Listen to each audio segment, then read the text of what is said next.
kita berdoa. Bapa yang baik, kami sungguh bersyukur pada malam hari ini Tuhan, ketika secara online, meskipun kami semua berjarak, tapi kami percaya yang boleh Tuhan pelihara dalam persekutuan di kasih Kristus ini. Maka Tuhan, pada malam hari ini kami juga boleh bersyukur karena boleh berjumpa dengan hamba-Mu, Pendeta Petrus Budi Setiawan, untuk kembali belajar mengenai makna Pentakosta dan panggilan gereja pada masa kini. Maka Tuhan, biarlah Engkau yang boleh memimpin, berikan kami hikmat-Mu Tuhan dalam kuasa Roh Kudus-Mu, sehingga kami bisa boleh kembali mendalami dan juga memaknai makna Pentakosta, arti kehadiran Roh Kudus yang boleh Tuhan berikan buat kami. Terima kasih Bapak, kami serahkan acara PTJ pada malam hari ini, demi nama Tuhan kami Yesus Kristus. Amin. Baik, silakan Mas Pet. Saya serahkan semua kepada Mas Petrus. Bapak Ibu, inilah dia Pendeta Petrus yang akan membawakan materi pada malam hari ini. Silakan Mas. Baik, selamat malam Bapak Ibu serta saudara sekalian, teman-teman yang sudah lama tidak berjumpa. Senang sekali kita memiliki kesempatan di tengah-tengah keterbatasan. Justru Tuhan memunculkan cara atau alat di mana rasanya bagi beberapa hamba Tuhan, beberapa komunitas orang percaya, gereja, susah untuk membuat pembinaan jarak jauh, ya, dan mungkin merasa, oh ada sahabat lama yang dulu tidak bisa lagi kembali belajar bersama, namun dengan kondisi semacam ini kita dimungkinkan untuk bertemu dan belajar bersama-sama. Kabar dari saya, kami di Singapura baik-baik, sehat-sehat. Di sini jauh lebih ketat ya, sampai nanti tanggal 2 Juni. Sekarang ini tidak boleh saling berkunjung. Kalau keluar rumah hanya boleh 2 orang, begitu ya. Masuk mall didata, ya di scan kartunya seperti KTP begitu, sehingga nanti tracingnya lebih mudah. Setelah 2 Juni agak sedikit lebih longgar, tapi masih tetap ketat ya. Ya kita bersama-sama menikmatilah apa yang Tuhan izinkan terjadi atas kita semua. Baik, malam hari ini kita akan belajar satu tema yang menarik ya. Tadi dikatakan tentang Pentakosta dan panggilan gereja masa kini. Saya mungkin berbicara tidak terlalu panjang, mudah-mudahan tidak sampai 1 jam. Kemudian jadi kita ada kesempatan bersama-sama untuk kita bisa berespon, saling belajar, dan bertanya jawab. Saya akan memakai slide sehingga memang wajah saya tidak kelihatan dan memang tidak amat sangat perlu untuk dilihat ya. Kita akan melihat slide-nya ya. Baik, saya share slide ya.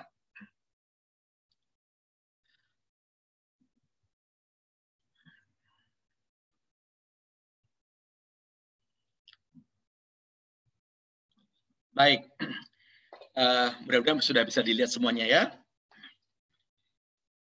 Kita belajar tentang Pentakosta dan panggilan gereja masa kini.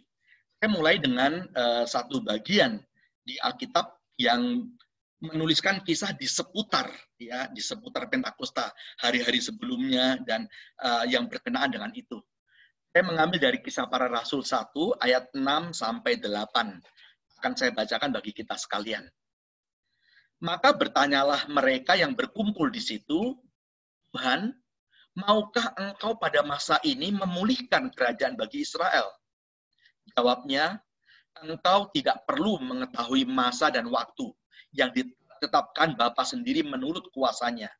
Tetapi kamu akan menerima kuasa, Roh Kudus turun ke atas kamu, dan kamu akan menjadi saksiku di Yerusalem dan di seluruh Yudea dan Samaria dan sampai ke ujung bumi. Sesudah ia mengatakan demikian, terangkatlah ia disaksikan oleh mereka dan awan menutupnya dari pandangan mereka. Kisah ini yang kita kenal dengan kisah kenaikan Tuhan Yesus yang baru saja kita rayakan atau kita peringati dalam ibadah. Nah, jadi saat itu, hari-hari itu, mereka sempat meminta Tuhan Yesus untuk memulihkan, mengembalikan kerajaan Israel. Jadi mereka sangat rindu sekali bahwa Israel yang demikian jaya, Israel yang dikenal dengan luasan wilayahnya, raja-raja yang agung, peperangan demi peperangan dilalui dengan banyak kegemilangan, itu muncul lagi.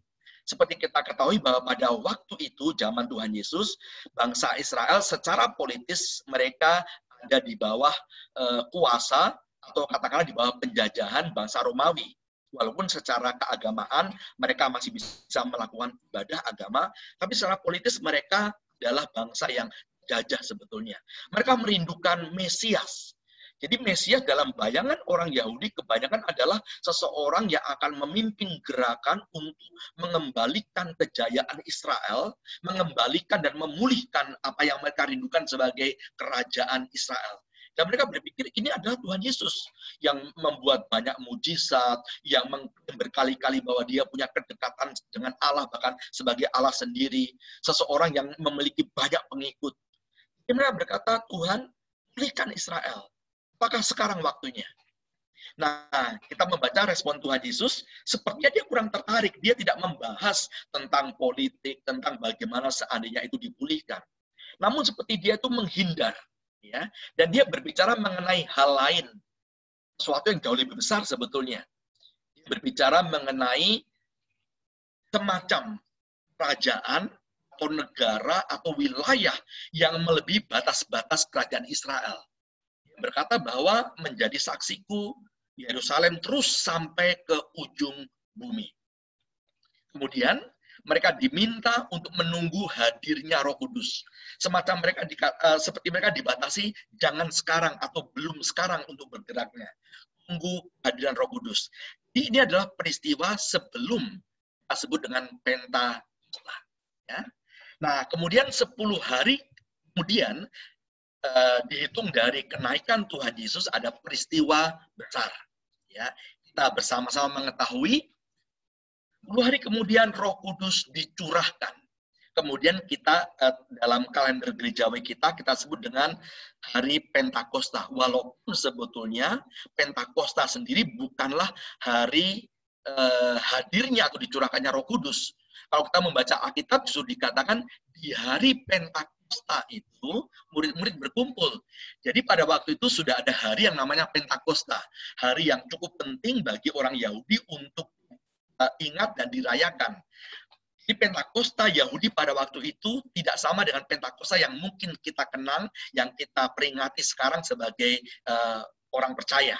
Ya. Tapi betapapun, saya akan lebih fokus pada Pentakosta baru yang kita kenal. Jadi di hari itu, Roh Kudus dicurahkan atas diri murid-murid. Kemudian yang terjadi adalah para rasul bersaksi. Kita membaca bagaimana orang-orang yang mendengarkan begitu takjub, begitu heran, karena mereka mendengar masing-masing rasul-rasul itu berbicara dengan bahasa yang mereka kenal masing-masing. Jadi kalau ada orang Arab, dia mendengar salah satu rasul berbahasa Arab. Kalau ada orang Yunani, dia mendengar mereka berbahasa Yunani. Kalau ada orang misalnya dari Persia, dia mendengar orang berbahasa Persia. Dari berbagai tempat yang sedang berkumpul di Yerusalem, mereka melihat rasul-rasul bersaksi dengan mudah dimengerti, karena dalam bahasa mereka masing-masing. Kemudian, pertobatan besar terjadi. Dicatat oleh Alkitab, kurang lebih 3.000 orang bertobat. Nah, banyak orang yang berkata, itu dapat disebut sebagai lahirnya gereja. Walaupun gereja secara umum, orang-orang beribadah sudah ada pada waktu itu. Tapi banyak orang mengatakan, ya ini patut disebut dengan lahirnya gereja. Di mana umat percaya menjadi semacam kumpulan yang khusus, yang tertentu. Begitu. Jadi, itulah yang kemudian kita rayakan atau kita peringati sebagai Pentakosta, hari dicurahkannya Roh Kudus, kesaksian para rasul, 3.000 orang bertobat, dan kemudian mereka berkumpul dalam sebuah komunitas yang berbeda atau yang baru. Nah, kalau mereka sudah mulai berkumpul 3.000 orang lebih ya, jadi sebelumnya sudah ada orang percaya, tambah 3.000 bisa 3.500 atau 4.000, dan kemudian dari hari ke hari itu bertambah besar jumlahnya. Ada pergumulan orang Yahudi yang menjadi percaya. Jadi orang Yahudi Kristen begitu menurut kita ya. Apa pergumulan mereka? Mereka mulai berpikir, peran Tuhan Yesus dan setiap perkataannya, firman-Nya dalam kehidupan mereka itu seperti apa ya? Karena selama ini orang Yahudi jelas mereka punya kitab sendiri, ya, mereka punya nabi-nabi. Nah, kemudian muncul yang namanya Tuhan Yesus yang juga berkata-kata atau berfirman, dan seringkali Tuhan Yesus berkata bahwa perkataannya, bobot firman-Nya itu sama dengan Alkitab yang mereka miliki. Jadi mereka berkata kalau begitu Yesus ini sama dengan salah satu nabi, atau dia memang adalah Allah, itu bagi mereka pergumulan besar. Karena orang Yahudi adalah agama monoteisme. Agama yang percaya hanya ada satu Allah yang disembah. Tidak boleh ada Allah atau ilah lain. Jangan membuat patung dengan menyembahnya atau menyembah ilah atau Allah lain. Nah, ketika ada Tuhan Yesus, mereka berkata, Yesus ini boleh nggak disembah? Kataannya sama dengan firman nggak? Bobotnya sama dengan kitab suci yang kita miliki atau enggak? Itu pergumulan mereka. Ya, apakah tidak salah untuk menjadikan Tuhan Yesus sebagai pusat iman mereka? Menyembahnya, mempercayainya, menaati setiap pesannya, dan seterusnya. Jadi itu pergumulan orang Yahudi awal. Nah, kemudian kalau kita membaca, Paulus mengokohkan, benar, Yesus adalah Allah, dia boleh disembah. Kitab Wahyu juga ditulis salah satunya adalah untuk memberikan dukungan kuat bahwa Yesus, anak domba Allah itu layak disembah. Ya, jadi itu menolong mereka untuk mengokohkan penokohan Tuhan Yesus, siapa Tuhan Yesus bagi mereka. Kenapa saya kutip ini? Karena dengan demikian, kalau mereka nanti mengingat amanat Tuhan Yesus, mengingat perintah Tuhan Yesus, mereka jadi tidak ragu-ragu. Perintah, perkataan, amanat, firman Tuhan Yesus, itu bobotnya adalah sama dengan Alkitab yang sudah mereka miliki. Ya. Nah, jadi mereka ingat bahwa hari sebelumnya, 10 hari sebelumnya, sebelum Tuhan Yesus naik ke surga, ada satu amanat yang dia katakan pada waktu mereka meminta Yesus untuk memulihkan bangsa Israel. Ini adalah firman-Nya atau amanatnya. Tapi kamu akan menerima kuasa. Roh Kudus turun ke atas kamu. Dan kamu akan menjadi saksiku di Yerusalem, dan di seluruh Yudea, dan Samaria, dan sampai ke ujung bumi. Nah, begitu mereka kokoh, mereka yakin bahwa Yesus adalah Allah, perkataannya, firman-Nya menjadi firman yang patut untuk dipatuhi, maka bobot dari kalimat ini menjadi berbeda. Dibanding kalau Yesus cuma sekedar tokoh agama, mungkin pemimpin agama, seperti katakanlah bagi mereka seperti majelis atau pendeta. Tidak, ini adalah perkataan dari Allah sendiri. Nah, apa yang Yesus sedang ubah dengan perkataannya tadi? Beberapa perubahan paradigma atau beberapa perubahan cara berpikir dari para muridnya. Tadi sudah saya tulis memakai huruf kuning gitu ya. Yang pertama, Yesus ingin merubah fokus mereka.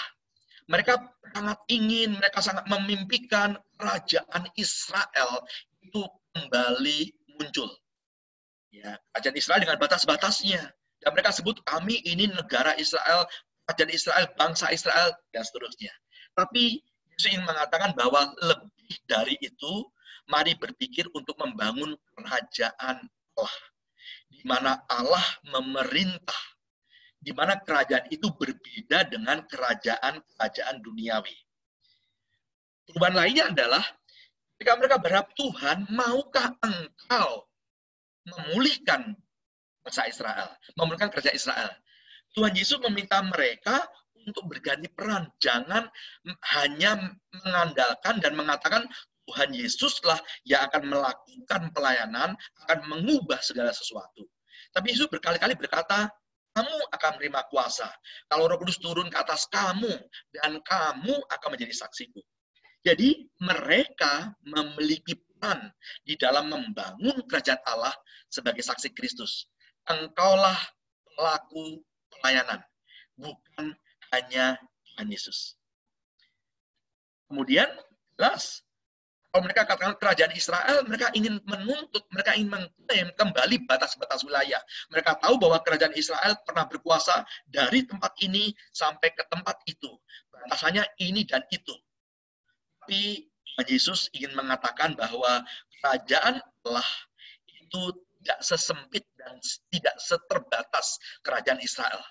Mari kita melihat pelayanan yang jauh lebih luas. Ini beberapa hal yang Tuhan Yesus ingin ubah. Tuhan Yesus mengatakan amanatnya. Nah, apa yang Yesus ingin ubah atau ingin katakan mengenai membangun kerajaan Allah? Pertama, kalau mereka berkata, kerajaan Israel batasnya utara, Ya, selatan, timur, barat seperti ini. Yesus berkata bahwa kerajaan Allah itu sampai ke ujung bumi. Kita tidak boleh merasa cukup puas, kita tidak boleh merasa bahwa kita sudah selesai, kita tidak boleh berhenti di satu tempat tertentu seakan-akan mengatakan pekerjaan kita sudah selesai. Kita sudah melakukan cukup jauh. GKI Coidan sudah punya banyak cabang misalnya, Bajem. Kita sudah menjangkau ini dan itu sampai ke tempat-tempat yang paling pelosok pun. Kita tidak boleh berhenti sampai kita menyentuh ujung bumi. Makanya bumi bulat, bukan? Sehingga ujungnya juga nggak ada. Artinya terus mengerjakan. Sampai Tuhan sendiri yang mengatakan selesai atau stop. Kerajaan Allah, atasnya ujung bumi. Kalau kerajaan Israel, warga negaranya ya cuma satu suku, ya bangsa Israel itu sendiri. Namun kerajaan Allah itu warga negaranya semua suku, kaum, dan bahasa. Dia melewati ras, dia melewati batas-batas yang kita katakan kamu bukan bangsaku, kamu bukan sukuku. Warga negaranya tidak terbatas. Kalau negara biasa, negara Israel, itu diperluas dengan ya perang, menaklukkan, orang tunduk dengan senjata, dengan kekerasan. Namun, kalau kerajaan Allah diperluas, justru bukan mengangkat senjata, namun dengan membagikan kasih, menceritakan tentang perdamaian dan pendamaian dari Allah. Jadi, itu perbedaan yang sangat jelas sekali cara memperluas kerajaan manusia dan kerajaan Allah. Kalau kerajaan Israel atau manusia membangunnya, itu melibatkan ya warga negara mereka atau para prajurit begitu ya.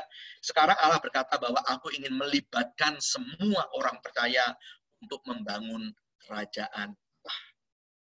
Nah, sekarang pertanyaan kita, bagaimana orang percaya dan gereja melakukan amanat tersebut? Pergi jadikanlah segala bangsa, pergi menjadi saksiku tadi ya. Kemudian pertanyaan kita, apakah perintah tersebut masih relevan? Banyak orang seringkali menanyakan amanat-amanat Tuhan ya yang ada di Alkitab dan mengatakan masih relevan nggak sih? Masih nyambung nggak sih?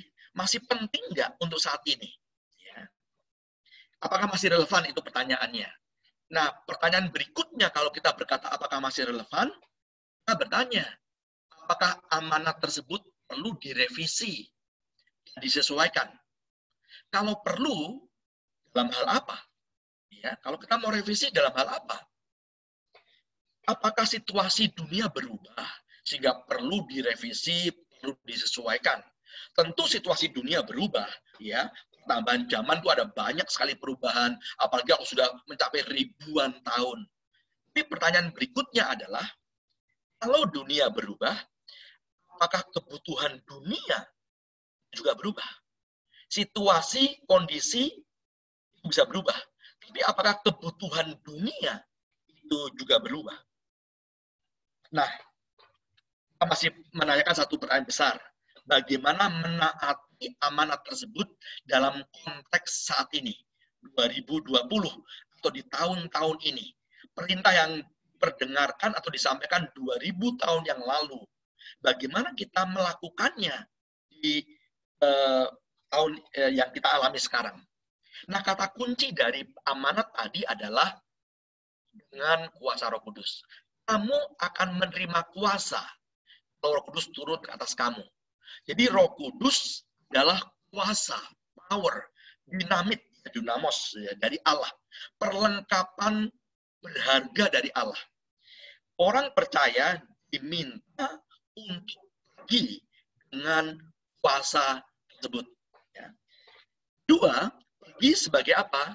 Menjadi saksinya. Roh Kudus turun ke atas kamu, dan kamu akan menjadi saksiku. Ya.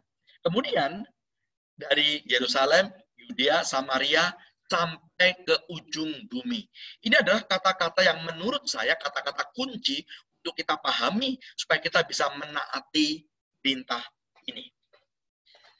Secara ringkas, kalau saya ingin mengatakan hal-hal ini adalah telah bekerja di dalam dan melalui kita. Siapa yang bekerja? Allah. melalui kuasa Roh Kudus. Namun dia tidak bekerja meninggalkan kita. Dia tidak bekerja atas nama kita. Dia tidak bekerja mewakili kita. Namun dia ingin kita terlibat. Kitalah yang melakukannya. Namun Allah bekerja di dalam kita terlebih dahulu, mengubah hidup kita, kemudian melalui kita atau memakai kita.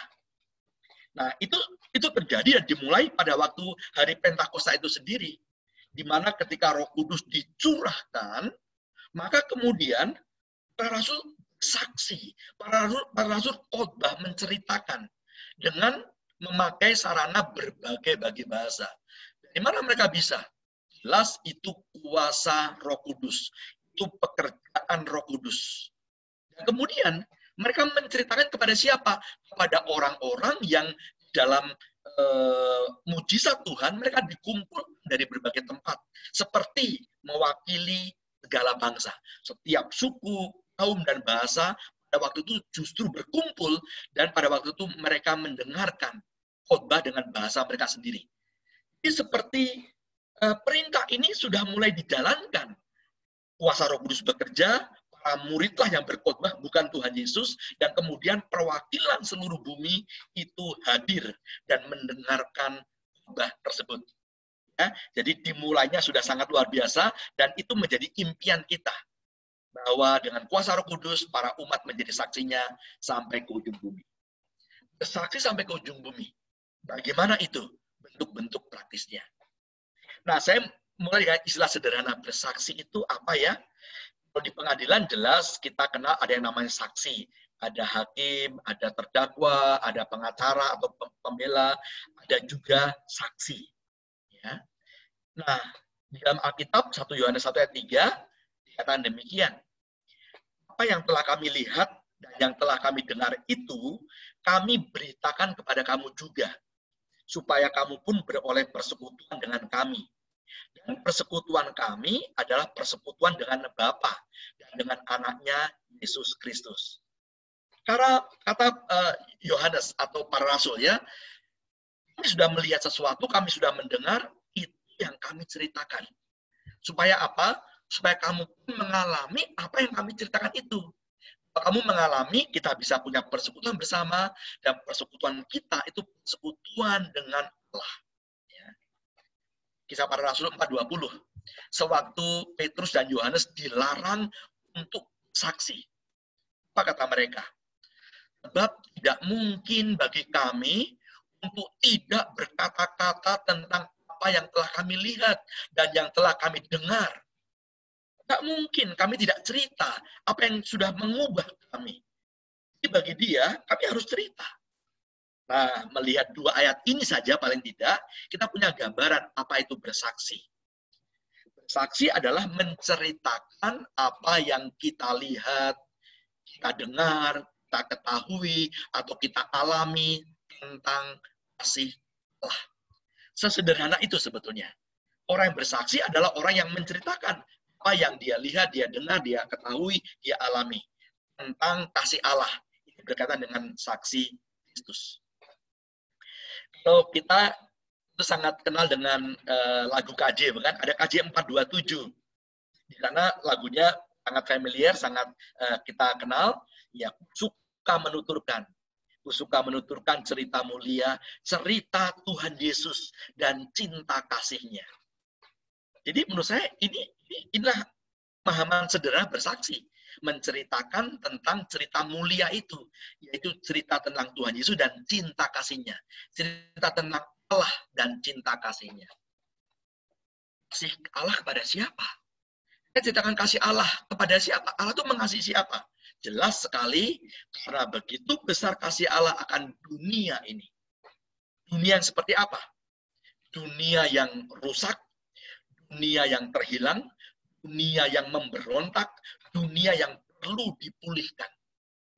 Karena itu, maka Allah mengutus Tuhan Yesus datang ke dunia. Kenapa? Karena dunia membutuhkan pendamaian. Dunia yang terhilang itu. Kalau dunia ini baik-baik saja, dunia ini dunia yang menyenangkan, dunia ini dunia yang tidak membuat Allah berduka, maka tidak perlu ada cerita Natal dan cerita Paskah. Jadi dunia ini rusak dan terhilang. dunia yang rusak itu dunia yang mana? Dunia yang rusak itu meliputi pribadi demi pribadi, orang demi orang, yang sudah memberontak, yang dikuasai dosa, yang hidupnya tercemar, pikirannya kotor, orang-orang yang tidak berkenan di hadapan Allah sebetulnya. Pribadi demi pribadi yang sudah terhilang. Tapi bukan cuma pribadi-pribadi, masyarakat, komunitas, tatanan sosial, yang juga sudah kehilangan kebenarannya di hadapan Allah. Ada banyak hal yang terjadi di masyarakat yang sebetulnya tidak seperti dalam selera Allah. Masyarakat yang juga rusak dan terhilang. Dan juga keadaan. Nah, ini yang seringkali dikenal dengan kerusakan yang memang cukup menyeluruh ya, pribadi-pribadi, masyarakat ciptaan. Kalau Allah mengasihi dunia dan ingin memulihkan dunia, sebetulnya inilah yang ada dalam hati Allah. Dia ingin memulihkan pribadi demi pribadi, dia ingin memulihkan masyarakat dan tatanan masyarakat, dia ingin memulihkan ciptaan.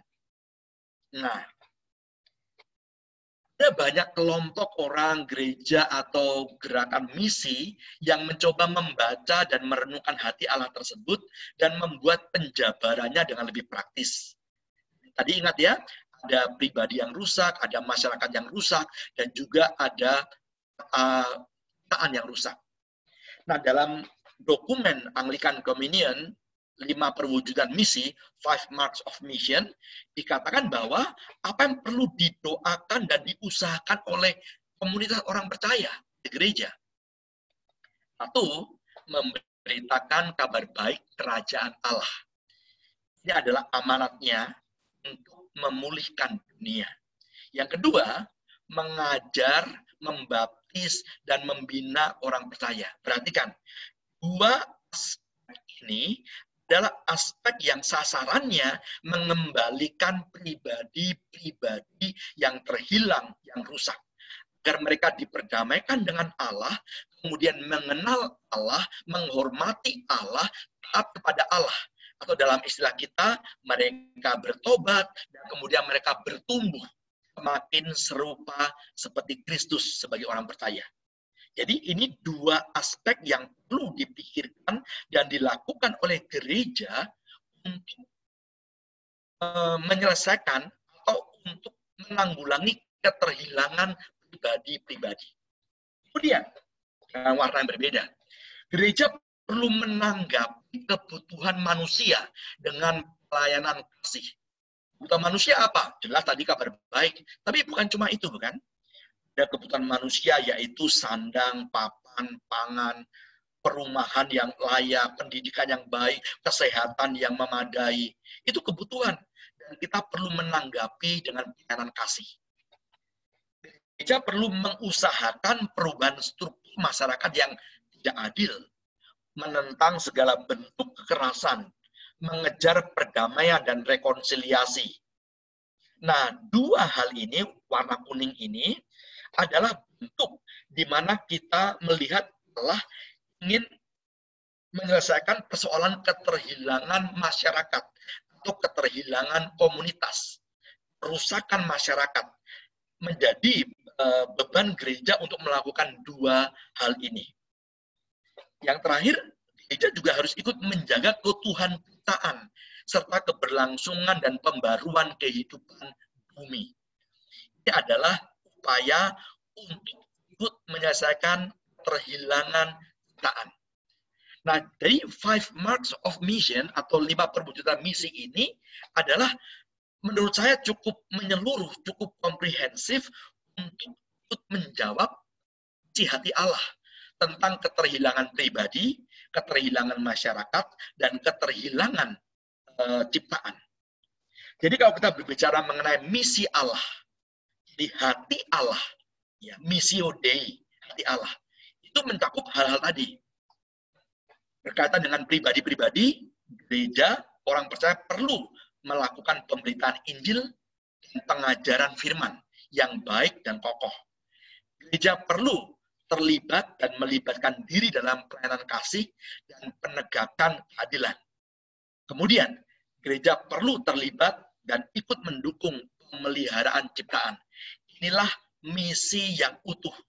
Inilah sebetulnya Injil yang komprehensif, Injil yang menyeluruh dan utuh. Ya, 5 hal ini menjawab atau kita ikut serta dalam isi hati Allah bagi dunia yang terhilang. Nah, kita tahu kebutuhan manusia. Bentuk kebutuhan bisa berbeda, namun esensi kebutuhan tetap sama. Kita bicara mengenai kebutuhan manusia sekarang apa ya? Misalnya pakaian atau sandang. Kita sebut pakaian, mungkin 5.000 tahun yang lalu atau 4.000 tahun yang lalu ya orang butuh pakaian, butuh. Apa yang diperlukan? Ya kulit binatang, selesai. Atau mungkin lebih awal lagi mungkin daun-daun, selesai. Ya, namun sekarang kita sebut pakaian, kalau ada orang pakai kulit binatang yang sangat sederhana atau daun, ya itu tidak pantas. Ya, pakaian artinya pakai kain begitu. Ya, ini kebutuhannya sama, yaitu apa? Pakaian, bentuknya berbeda. Nah, menurut saya kebutuhan utama manusia kalau kita coba bagi 2 besar begitu adalah keselamatan jiwa. Ya, dan kedua kebutuhan jasmani atau kebutuhan kekinian sepanjang dia ada di dunia. Kadang-kadang kita sebut dengan istilah kebutuhan duniawi. Duniawi tidak selalu salah. Duniawi itu berkaitan dengan selama dia di dunia, ya. Keselamatan jiwa dan kebutuhan jasmani. Seringkali orang berkata bahwa ya bahagia dunia akhirat, ya. Dunia akhirat artinya apa? Di dunia bahagia, kebutuhan jasmaninya terpenuhi, di akhirat, yaitu keselamatan jiwanya, itu mendapatkan kepastian. Nah, kita kembali bertanya, bagaimana gereja dan komunitas orang percaya mengambil peran untuk memenuhi kebutuhan utama manusia ini. Mengambil peran di dalam membagikan keselamatan jiwa pada orang yang membutuhkan. Dan kebutuhan jasmani, kebutuhan duniawi bagi mereka yang membutuhkan. Gereja perlu membuka mata. Setiap anggota jemaat, setiap kita perlu membuka mata apa yang terlihat di sekitar kita. Sekitar kita ini bukan cuma sekedar sekitar GKI Coyudan ya. Ya kalau sekitar GKI Coyudan ya orang berjualan ya makmur. Kayaknya nggak terlalu banyak butuh tuh, cuma 1-2 orang saja. Misalnya Pak Parkir, atau orang yang mengamen, atau orang yang jualannya hanya kaki 5 kecil. Tapi cuma sekitar kita, artinya sekitar gereja, mungkin kita tidak bisa melihat kebutuhan jauh lebih besar. Sekitar kita adalah mungkin lebih jauh. Masyarakat di sekitar kita, kota kita, di negara kita, dan di dunia ini. Apa kebutuhan nyata mereka? Dan bagaimana respon atau pendekatan yang pada waktu kita melihat kebutuhan mereka. Nah, saya sedikit menambahi bagian ini. Ya, kalau kita ingin bersaksi sampai ke ujung bumi menjadi kesaksian bagi Tuhan, seringkali orang berkata kesaksian itu seperti koin, ya, mata uang atau mata uang lembaran juga boleh. Itu ada 2 sisi. 2 sisi itu nggak bisa dipisahkan. Kadang-kadang nggak boleh dipilih salah satu. Ya. Nah, 2 sisi bersaksi yaitu kesaksian melalui kehidupan. Cara kita bermasyarakat, cara kita berbicara, belas kasihan kita, respon kita, tindakan kita kepada orang-orang di sekeliling kita, apa yang orang lihat melalui hidupmu, yang kemudian orang akan sangkut pautkan, yang orang akan kaitkan dengan siapa engkau. Mereka mungkin akan berkata, orang Kristen seperti apa ya? Dan kemudian mereka mulai melihat contohnya orang Kristen.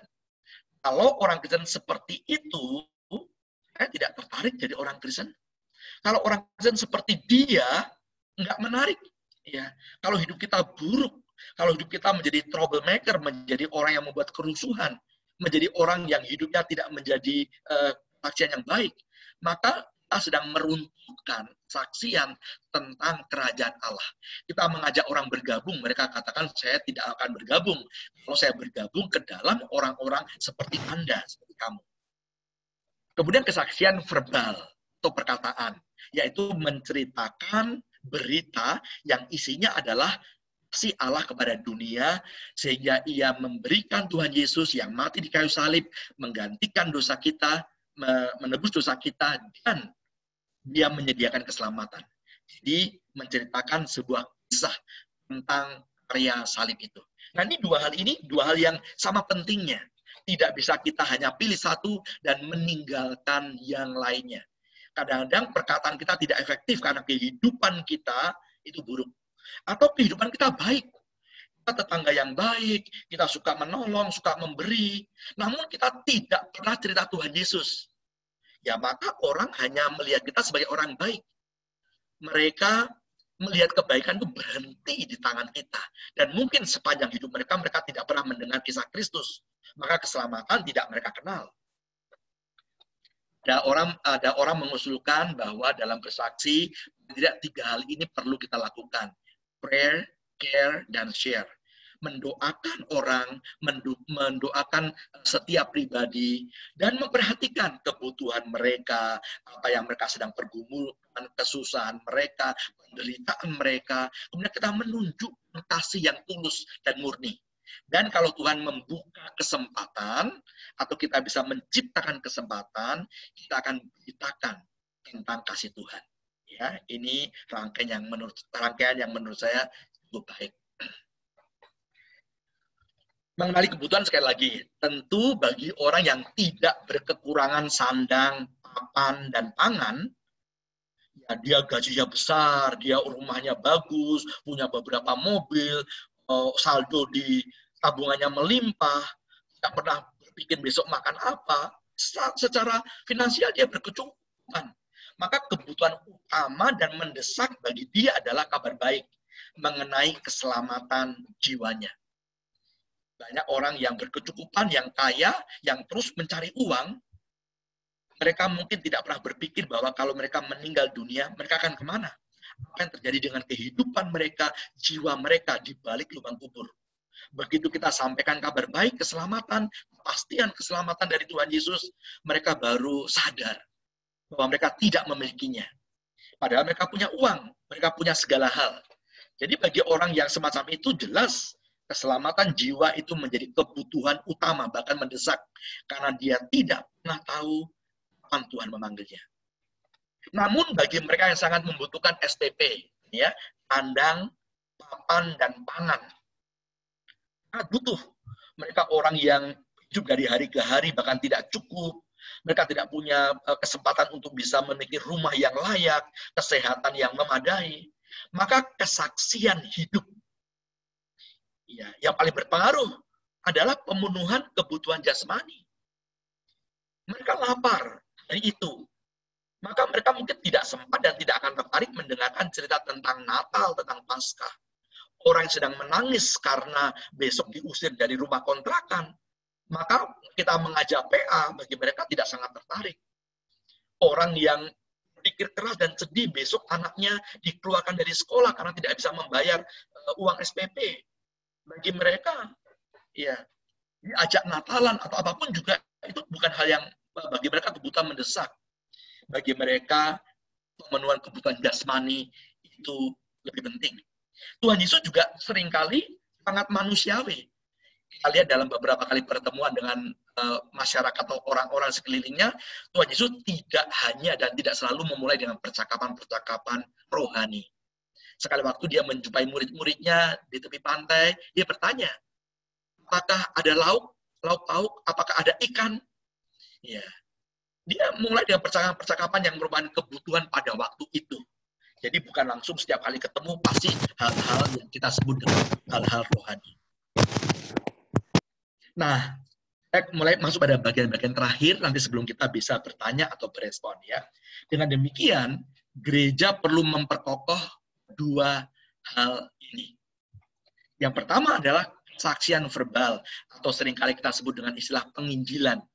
Gereja perlu memperkokoh aspek penginjilan yang kontekstual dan tidak arogan, tidak merendahkan, tidak menghina, tidak menyakiti kepercayaan orang lain, penuh hormat dan memperhatikan norma setempat.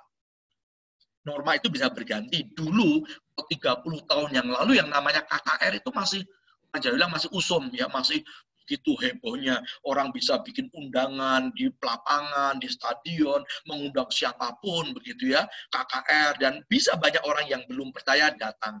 Tapi kalau kita melihat dalam tahun-tahun ini, KKR tidak lagi populer, dan mungkin juga bukan cara yang baik. Saya mengamati beberapa tahun terakhir yang namanya KKR, itu 95% yang hadir ya sudah orang percaya. Ya, beberapa mungkin yang sudah tidak lama ke gereja atau sudah tidak lagi ikut persekutuan datang. Tapi hampir jarang sekali dan mungkin hampir tidak ada orang yang tidak percaya atau belum percaya dari agama berbeda menghadiri KKR. Ya, jadi kita patut pikirkan sebagai gereja, penginjilan seperti apa ya yang kontekstual. Kontekstual tentu dalam konteks masing-masing, di Indonesia, di Jawa, di Solo, seperti apa. Ya, menurut saya tetap berita Injilnya tetap telah mengasihi dunia, Tuhan Yesus mati di kayu salib untuk menebus dosa kita, dan dia menawarkan, menyediakan pengampunan dosa serta keselamatan yang kekal. Itu beritanya, ya, tidak boleh kita ubah. Namun caranya, sekali lagi saya mengatakan tidak arogan. Ya, seringkali orang masuk pada perdebatan dan merendahkan agama atau kepercayaan lain, membuat orang sakit hati, membangun permusuhan. Dengan penuh hormat, kita menceritakan kabar baik, ya kita ceritakan, kita tawarkan. Saya tidak tahu kalau di Indonesia, di Singapura itu banyak kalau kita sedang jalan-jalan begitu, ada orang dia seperti menyebarkan brosur atau kasih untuk misalnya untuk jualan atau promosi toko atau promosi asuransi gitu, dia memberikan gitu ya di MRT, di kereta api, di menuju bus begitu, dia kasih. Dan kalau saya lihat tidak semua orang mau terima, ya, yang orang ngasih-ngasih begitu di eskalator atau di mall itu. Beberapa orang menolak, ya. Tapi mereka tidak berhenti, terus berusaha kasih. Ada yang menerima, ya ada yang menerima dibaca, ada yang menerima langsung dibuang. Ada yang membaca dan kemudian tertarik menyimpannya. Ini yang ingin saya katakan adalah mentalitas si pemberi atau orang-orang yang menyebarkan brosur ini. Mereka punya mentalitas, ya paling-paling ditolak, nggak apa-apa. Sepanjang kami sopan, tidak mengganggu, tidak memaksa, paling-paling ditolak. Saya pikir ini baik bagi penginjilan. Kita bisa menginjili, kita bisa menceritakan tentang kasih Kristus dengan sopan, dengan hormat, dengan baik, paling-paling ditolak. Kalau kita hormat, kita sopan, kita nggak akan dipukuli. Paling-paling ditolak. Tapi siapa tahu dari sekian banyak orang yang mendengar Injil dari mulut kita, 1-2 orang yang di dalam anugerah Tuhan akan mendengar, memikirkannya, dan kemudian menerima Tuhan Yesus. Nah, gereja perlu memperkokoh bagian ini. Kedua, gereja perlu memperkokoh kesaksian hidup nyata yang menunjukkan belas kasihan Allah kepada dunia yang miskin kasih dan penuh ketidakadilan. Gereja perlu memikirkan bagaimana terlibat dalam gerakan-gerakan menentang dan mengurangi ketidakadilan sosial, kemiskinan yang terstruktur, dan kemiskinan. Ya, jadi usaha untuk memang sungguh-sungguh membuat orang kaya semakin kaya, yang miskin semakin miskin. Ya, ada banyak ketidakadilan dalam banyak aspek dunia pendidikan, kesehatan, kesejahteraan yang lainnya, dan seterusnya. Jadi ini adalah kebutuhan yang gereja perlu lihat dan mengambil peran nyata, memperkokoh kedua hal ini. Aspek penginjilan verbal, kata-kata, aspek penginjilan melalui aksi-aksi nyata. Kadang kita sebut dengan kegiatan sosial atau pelayanan sosial. Nah, kebutuhan tetap sama. Dari dahulu sampai sekarang dan sampai selama-lamanya sampai Tuhan Yesus datang, orang membutuhkan keselamatan jiwa, orang membutuhkan kebutuhan jasmani atau kebutuhan duniawi.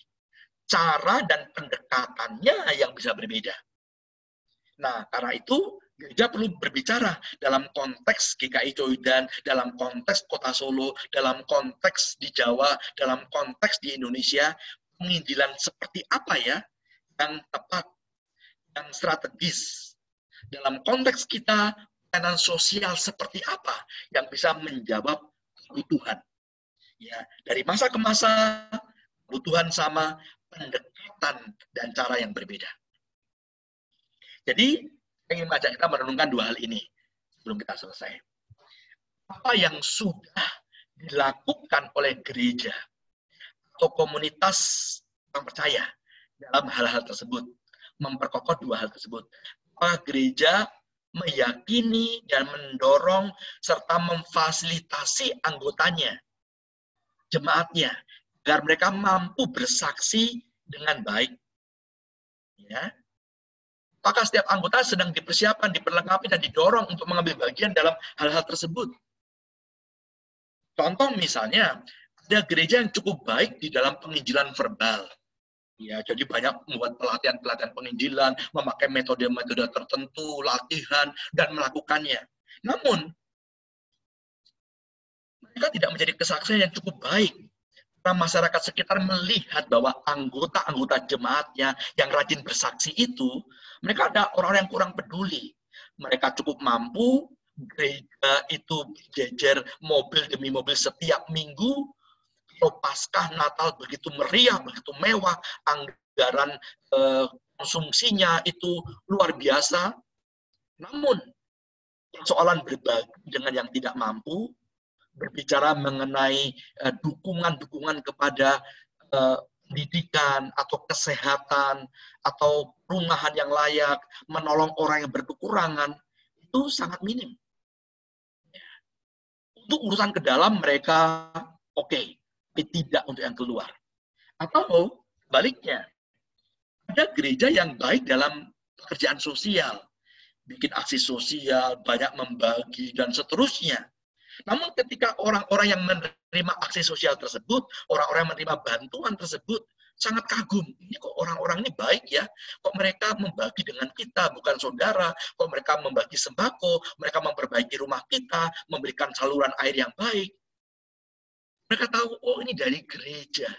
Kemudian mungkin ada yang bertanya, Mas atau Pak atau Bu, saya kok tertarik ya, orang-orang di gereja kok mau berbagi. Boleh saya tahu, apa sih istimewanya orang ke gereja? Kenapa Bapak Ibu memilih ke gereja dan tidak ke tempat lain? Kristen itu istimewanya apa? Atau apa bedanya Kristen dengan agama lain? Nah, jangan-jangan pada waktu kita ditanyai semacam itu kan kesempatan emas, itu kesempatan istimewa. Ibarat mancing, itu hanya yang lompat ke perahu kita, tinggal tangkep gitu ya. Pada waktu orang bertanya, apa sih yang merupakan berita utama di gereja itu? Jangan-jangan kita pun gelagapan, nggak tahu. Apa ya? Ya pokoknya ya kita milih saja, dari kecil saya Kristen, ya sudah saya Kristen. Ya. Kita tidak siap dengan jawaban yang sebetulnya mungkin merupakan pencarian dan merupakan kebutuhan dia tentang hidup kekal. Nah, saya pikir gereja perlu serius untuk memperkokoh kedua aspek ini. Dengan terus-menerus bergantung kepada kuasa Roh Kudus yang sudah dicurahkan itu. Allah tahu bahwa kita tidak mampu melakukannya seorang diri. Gereja tidak akan mampu melakukan seorang diri. Kalau gereja mencoba melakukan seorang diri atau dengan kekuatan sendiri, itu menjadi klub sosial. Itu menjadi perkumpulan manusia semata-mata. Untuk mengubah hidup orang, untuk membuat orang mengenal Tuhan, bertumbuh, mencintai Tuhan. Orang yang tidak kenal Tuhan kemudian berpaling kepada Tuhan, itu bukan pekerjaan kita, bukan pekerjaan gereja. Itu pekerjaan Roh Kudus. Dengan demikian, Pentakosta mengajari kita untuk melihat bahwa Allah bekerja melalui Roh Kudus yang dicurahkan ke dalam hidup kita. Setiap orang percaya memiliki Roh Kudus, memiliki kuasa tersebut, memiliki kuasa Allah untuk saksi. Di mana? Sampai kepada ujung bumi. Amanatnya, bersaksi secara utuh, ya, secara verbal, penginjilan, tapi juga aspek-aspek duniawi atau sosial. Sampai ke ujung bumi. Ada pepatah mengatakan, think globally, act locally. Berpikir secara dunia, secara global. Jadi kita tidak boleh berkata bahwa sudahlah, Koidan sudah cukup banyak anggotanya, kita nggak berkekurangan. Berpikirlah secara luas. Banyak orang berpikir, ya, kita mulai dengan Yerusalem, kan tadi Yerusalem, Yudea, Samaria, sampai ke ujung bumi. Yerusalem adalah kota di mana mereka berada. Yudea adalah provinsi di mana Yerusalem berada. Samaria itu provinsi lainnya di sebelah utara. Kemudian ujung bumi. Nah, mereka berkata, lihat petunjuknya, urut. Yerusalem dulu selesai, baru Yudea, setelah itu Samaria, ujung bumi. Tidak. Kalau kita membaca itu bukan urutan. Yesus tidak memakai kata-kata lalu. Jadi bukan Yerusalem, lalu Yudea, lalu Samaria. Bukan lalu, tapi dan. Dan itu artinya sejajar. Lakukanlah di Yerusalem, tapi juga lakukanlah di Yudea, di Samaria, dan di ujung bumi. Jadi jangan sampai kalau Yudan sudah baik, sudah beres, sudah tidak ada masalah, baru mikir ke tempat lain atau menolong gereja lain. Sambil membenahi di dalam, pikirkan tempat lain. Kalau Tuhan buka kesempatan, Tuhan memungkinkan kita lakukan. Kalau orang hanya memikirkan tempatnya, gerejanya, kotanya saja, perhatikan, mungkin Indonesia tinggalan sekali untuk mengenal Injil. Karena kita tahu bahwa misionari dari Eropa yang ke Asia sampai ke Indonesia, itu juga tidak menunggu sampai Eropa beres. Sampai negara mereka semua kenal Tuhan, baru mereka baru keluar negeri. Tidak. Sambil di Eropa tetap penginjilan, mereka pergi. Ada yang ke Asia, ada yang ke Afrika. Demikian juga kita. Kita ingin sampai ke ujung bumi. Kita tidak punya hak untuk berhenti. Kita boleh berhenti karena dua hal. Kalau kita sudah sampai ke ujung bumi, ya kan ujung bumi itu mana? Atau kita belum sampai ke ujung bumi, tapi ujung waktu itu sudah selesai. Artinya, Yesus sudah datang kembali dan menjemput kita. Baru kita boleh berhenti. Dengan demikian, semoga kita mendapat kembali inspirasi bahwa Pentakosta itu kejadian yang sungguh mengubahkan para rasul pada waktu itu. Jemaat mula-mula pada waktu itu. Namun, Pentakosta yang sama itu juga akan mengubah kita dan jemaatnya pada saat ini. Amin. Saya mengajak kita berdoa bersama-sama untuk menutup sesi yang ini. Tuhan, terima kasih. Kami diperlihatkan dan diingatkan akan isi hatimu pada dunia ini. Dunia yang terhilang. Setiap orang yang memberontak. Tatanan masyarakat yang sudah rusak. Ciptaan yang tidak lagi bersahabat. Kami tahu Engkau mengasihi semuanya dan Tuhan Yesus datang untuk menjadi pendamaian. Dan Tuhan mengatakan bahwa kami yang sudah diperdamaikan adalah saksi-saksimu. Untuk menceritakan, mengabarkan peristiwa tersebut yang sudah kami dengar dan kami alami.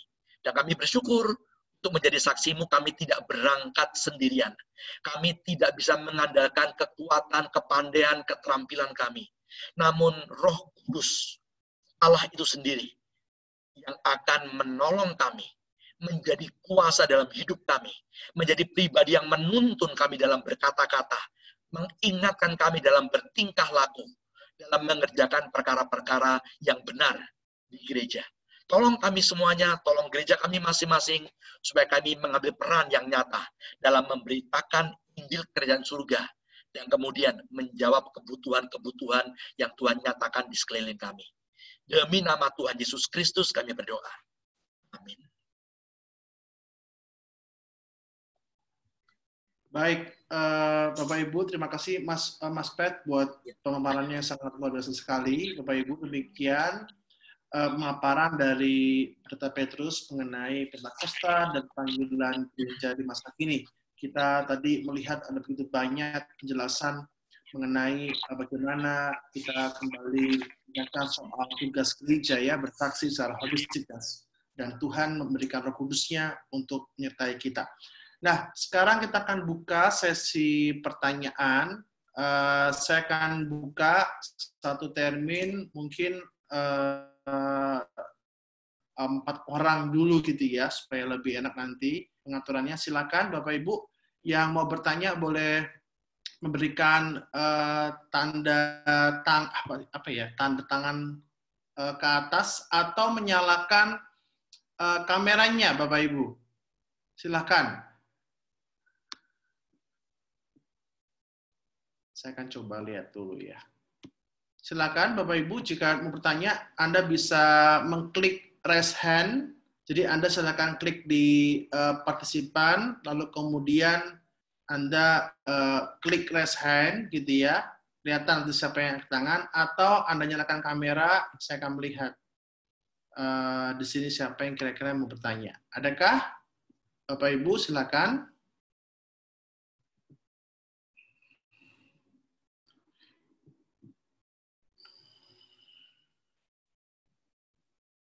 Sepertinya semua sudah jelas ya, Pak Mas Pet ya.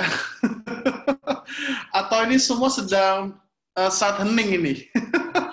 Mudah-mudahan tidak waktu saya khotbah mereka ditinggal masak-masak ya. Baik, silakan Bapak Ibu. Ada yang mau bertanya?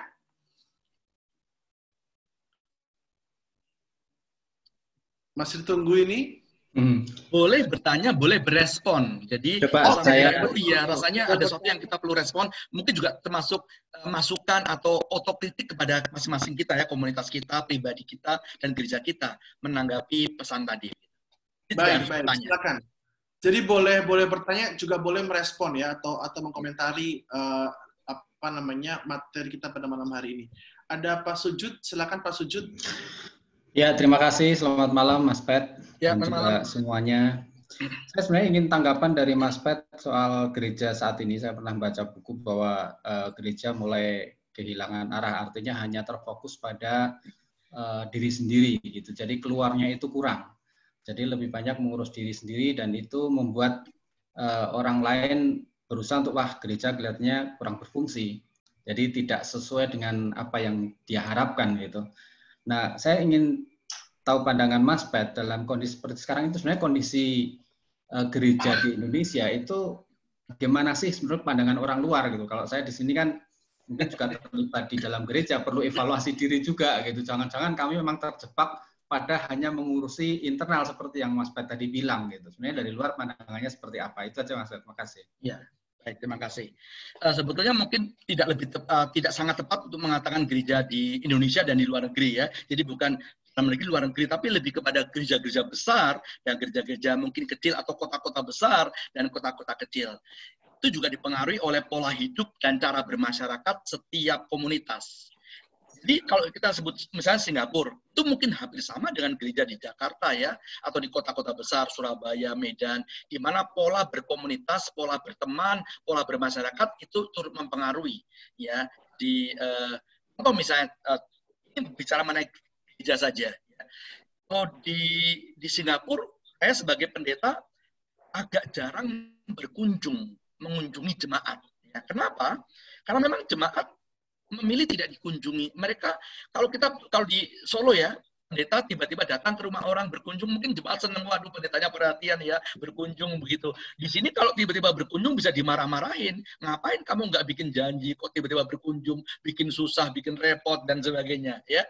Bahkan kadang-kadang kita sudah telepon misalnya kita mau berkunjung begitu, mereka pilih, oh ya kalau gitu kita ketemu di mall ya. Jadi mereka nggak terima orang di rumah, jadi kita ketemunya di mall begitu ya. Kalau nggak ada sesuatu mereka. Jadi pertemanan itu berbeda ya, itu modelnya.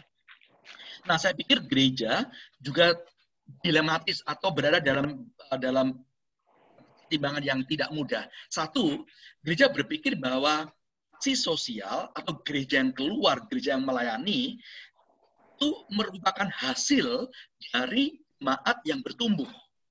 Jadi ini logikanya, kalau jemaat itu bertumbuh, hatinya mengasihi Tuhan, kenal Tuhan, cinta Tuhan, mengerti firman-Nya, otomatis gereja yang bertumbuh, jemaat yang bertumbuh akan melakukan pelayanan keluar, termasuk bersaksi, termasuk berbagi, dan sebagainya. Karena itu mengapa gereja mati-matian menumbuhkan jemaat. Dengan harapan tadi, ya kalau misalnya saya adalah orang yang sangat pemuridan. Logika saya juga begitu. Kalau pemuridan jalan, maka kemudian pelayanan akan jalan. Kenyataannya tidak semulus itu. Ya, jadi dia juga berpikir ini orang-orang sudah dibina nih, kita perlu konsentrasi pada pembinaan. Tapi pelayanan tidak berjalan keluar. Ya, nah itu yang saya amati. Dengan demikian tidak aneh kalau kemudian ada gereja yang selama ini banyak berkutat pada pembinaan. Ya, pembinaan komunitas besar maupun komunitas kecil, bikin banyak acara, banyak event, karena mereka berlogika bahwa jemaat yang bertumbuh akan keluar dengan sendirinya. Sementara ada gereja yang memulai dengan ujungnya. Mereka berkata bahwa gereja ada itu untuk menjadi berkat. Gereja ada untuk melayani yang terlihat nyata. Maka mereka membuat program-program yang sangat banyak, mendominan untuk membuat orang dengan aktivitas keluar. Ya, dana sedot ke sana, energi tersedot ke sana. Kemudian ada beberapa kritik atau beberapa evaluasi. Tapi kenapa orang-orang di kita yang melayani ini, kenapa hidupnya kok tidak menjadi teladan ya? Banyak di gereja masih omong kotor, ya, masih melakukan hal-hal yang tidak patut, ya. Ibadah pribadinya tidak kokoh, tidak baik, ya. Spiritualitasnya mungkin juga tidak menjadi ukuran yang dalam ukuran yang tidak baik. Nah, itu dilema yang seringkali muncul, dan seringkali gereja berpikir apakah harus memilih, ya? Tidak. Sekali lagi tadi kita melihat bahwa Tuhan Yesus dalam pelayanannya yang holistik, yang utuh. Maka Tuhan itu berkata dua hal ini adalah dua sisi yang harus dikerjakan bersama-sama. Ya, yaitu rohanian yang kokoh. Saya setuju bahwa rohanian yang baik, pengenalan yang kokoh kepada firman-Nya, kepada Allah dan cinta kepada kebenaran akan mendorong dan membuat orang untuk keluar, ya, untuk melayani keluar. Namun kadang-kadang itu perlu dilatihkan, perlu difasilitasi, dan perlu untuk semacam dipaksa untuk orang melakukan sesuatu. Ada kalanya memang orang perlu mengerti terlebih dahulu, pengertian, membangun iman, kemudian membangun tindakan. Namun seringkali juga tindakan itu yang dilatihkan, kemudian itu akan membangun pengertian dan membangun iman. Contoh, anak kalau kita ajak waktu kecil, kita tidak akan membuat anak ini mengerti lebih dahulu pentingnya ke gereja, pentingnya sekolah minggu, pentingnya berdoa makan. Anak tidak perlu kita ajak diskusi, kita ajak debat. Begitu dia mengerti, baru dia melakukan. Kan banyak orang berpikir, kalau mengerti, ya baru melakukan. Tapi ada kalanya anak nggak perlu begitu, diajak kita sekolah minggu. Begitu dia ikut terus, lama-lama kegiatan itulah yang membuat dia memikirkan iman, memikirkan tindakannya dan menjadi iman. Jadi dua model itu bisa kita lakukan beriringan. Ya. Nah, saya pikir kalau orang melihat gereja kita masing-masing, selama ini tadi sekali lagi, ada gereja-gereja yang memang secara tradisi, secara kelembagaan kuat dalam kegiatan-kegiatan sosial. Biasanya, tidak semuanya, biasanya yang sangat kuat kegiatan sosial, maka mungkin konsentrasi mereka dengan spiritualitas itu agak kurang. Sementara yang aktif dengan spiritualitas, maka kegiatan sosialnya itu bisa saja terabaikan. Nah, silakan mengamati masing-masing gereja. Ini tidak tergantung gereja di luar negeri, di sini pun juga sama. Ada gereja yang kuat dalam aksi sosial, ada gereja yang tidak terlalu kuat di dalam aksi sosial. Ya, sedapat mungkin perjuangannya adalah beriringan dan sejajar. Nah, saya nggak tahu, justru penilaian harus dari teman-teman sendiri, ya, atau jemaat berani mengevaluasi. Gereja kita ini kokohnya di mana ya, atau kurangnya di mana? Ya. Dalam spiritualitas kita masih kurang di mana? Dalam aksi sosial kita masih kurang di mana? Mengapa itu kurang? Apa yang bisa dilakukan? Dengan cara apa? Dan seterusnya. Itu respon saya.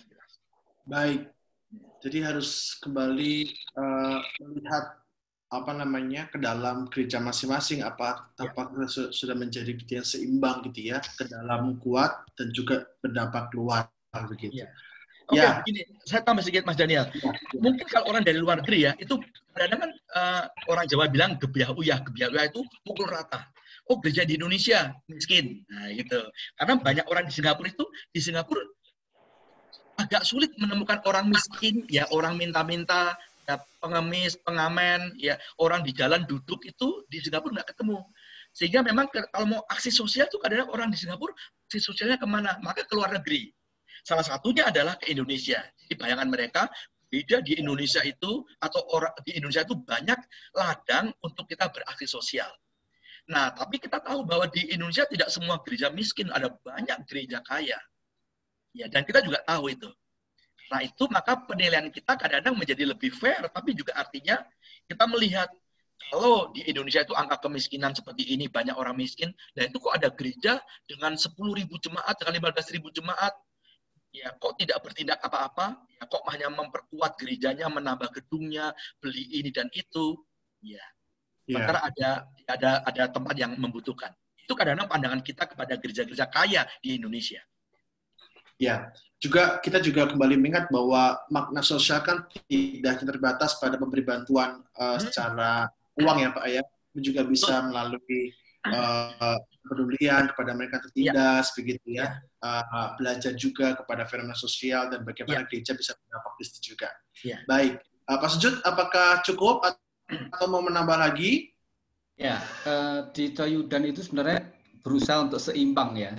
Jadi dari sekolah minggu, kemudian masuk ke remaja ke katekisasi, dari katekisasi kita jaring untuk ke kambium, dari kambium kita berusaha untuk mereka bisa pelayanan gitu. Tapi kadang-kadang ada jeda untuk yang ke ujung buminya itu agak ada gap di situ. Jadi itu yang, tapi tetap dua-duanya memang harusnya jalan dengan baik gitu. Jadi memang kalau saya setuju Mas Pet, ada perlu evaluasi sendiri dari kita sendiri.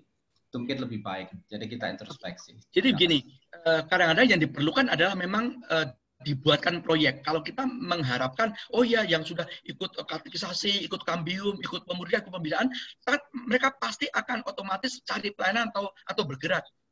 Karena dia tidak seperti itu, ya perlu difasilitasi dengan membuatkan proyek.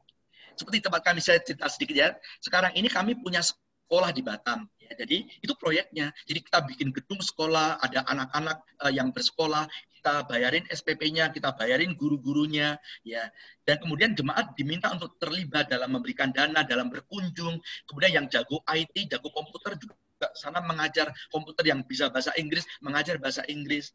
Nah, kalau kita tidak bikinkan proyek, kita mengharapkan kamu coba cari-cari pelayanan sendiri. Juga mungkin tidak mudah. Nah, jadi kalau rasanya kita masih kurang dalam hal tertentu, ya dibikinkan proyek. Seperti spiritualitas. Kita mengharapkan, ya sudah ada Alkitab toh, ya sudah ada Roh Kudus, baca Alkitab sendirilah. Nggak bisa. Ya harus ada bikin wadah PA bersama, bikin kambium, bikin katekisasi. Itu ada namanya proyeknya, bentuknya ada, untuk itu menunjukkan sengajaan. Jadi kita sengaja mau ada pembinaan, kita sengaja mau aksi sosial. Apa bentuknya? Ini loh. Nah, begitu ada bentuk, itu orang punya sarana. Ya. Sebelum orang semakin dewasa bisa bergerak sendiri. Ya. Baik. Pak Sujud, cukup Pak Sujud? Responnya bagaimana? Cukup, terima kasih. Baik. Ya, makasih Pak Sujud. Ada lagi yang mau bertanya? Ada Pak Andi itu. Yang saya Pak Andi mau bertanya, Pak Andi? Ya, ada Pak Andi, lalu juga ada Bobby ya. Bobby, saya juga mau bertanya. Oke, silakan dari Pak Andi dulu. Monggo Pak Andi. Pak Andi?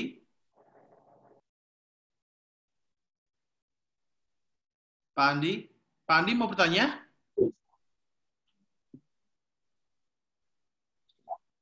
Suaranya belum keluar. Halo. Ya, Pak Andi, silakan Pak Andi.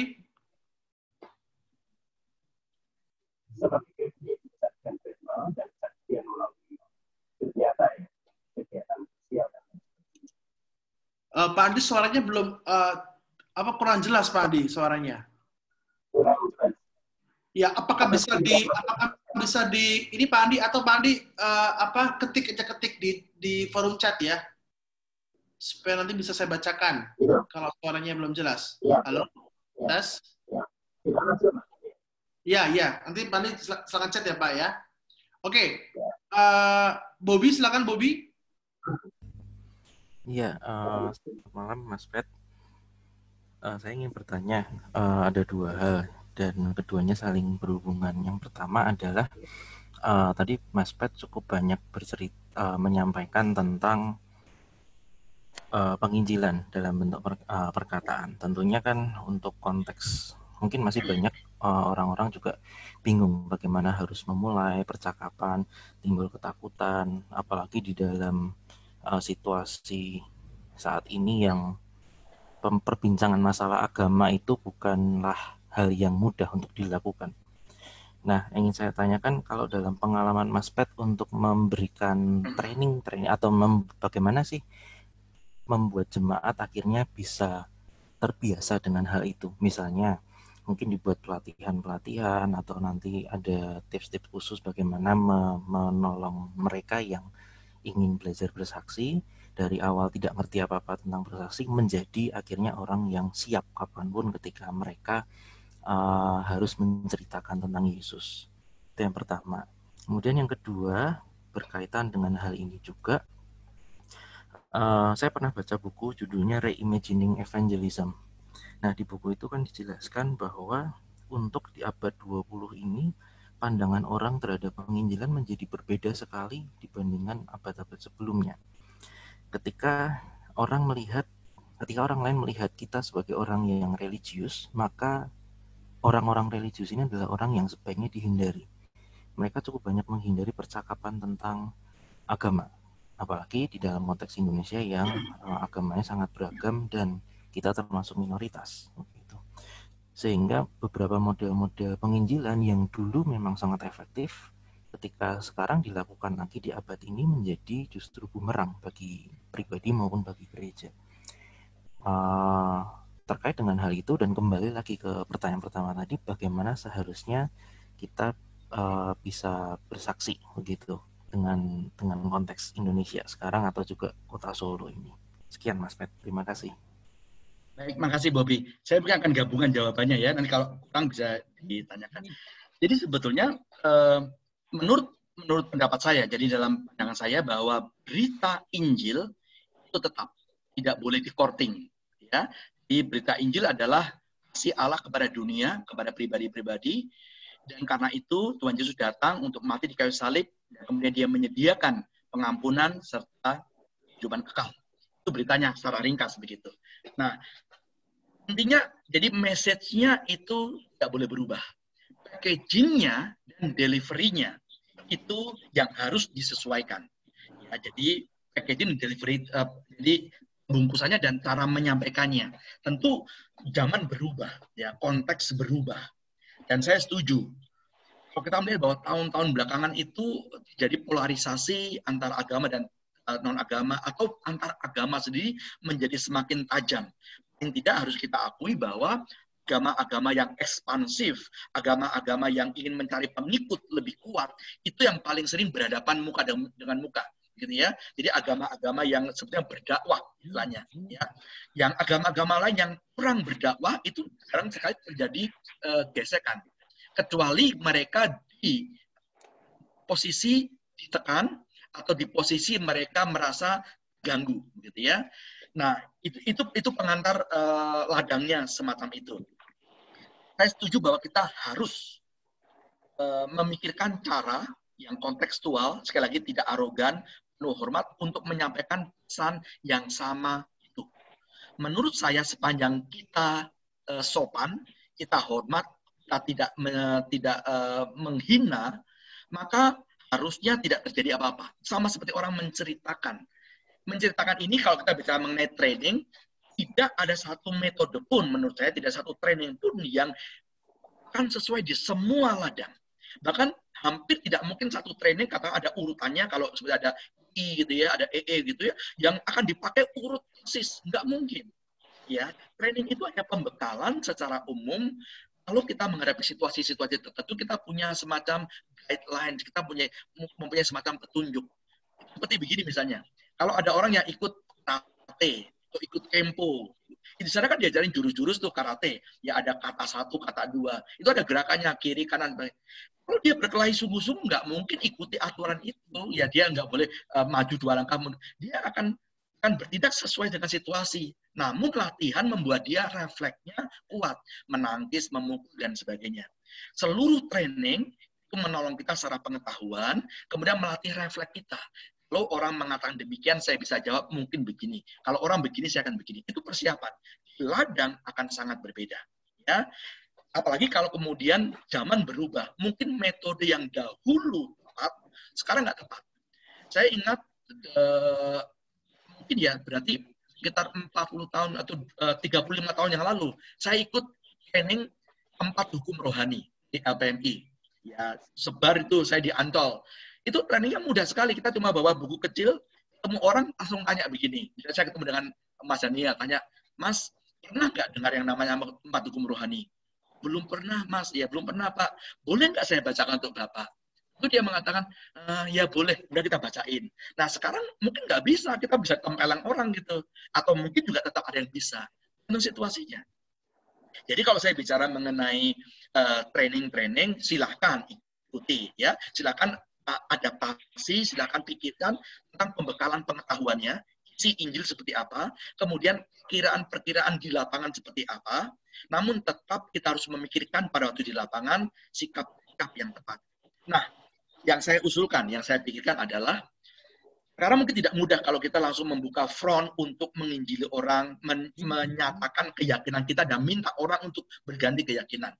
Mungkin saja ada kejadian begitu 1-2 kali di dalam anugerah Tuhan.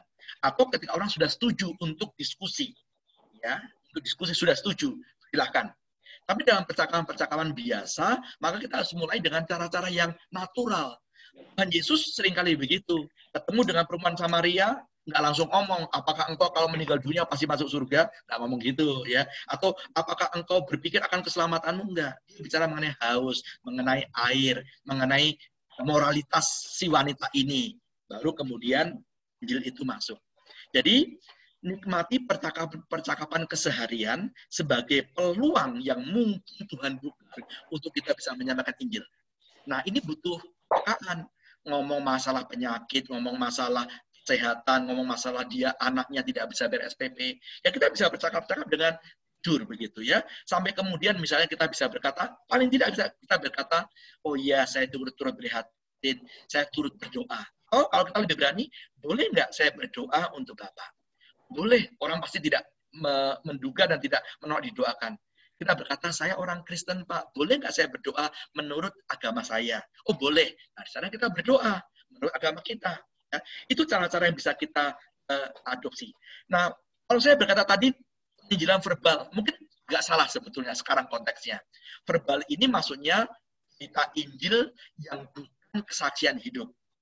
Nah, tidak harus verbal. Sekarang dengan kemajuan zaman dan konteks kita sekarang justru tulisan-tulisan.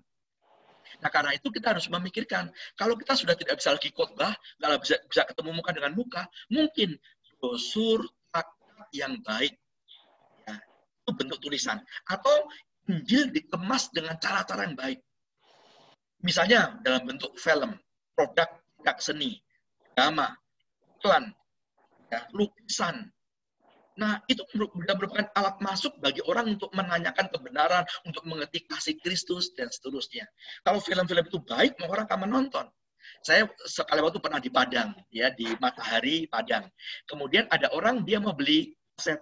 Dia tanya, orang di Padang ini, dia wanita pakai jilbab. Dia tanya, Mas, mau beli lagu ini, lagu yang janjimu seperti fajar. Ya, janjimu seperti fajar pagi hari. Dia mau beli kaset itu. Kenapa?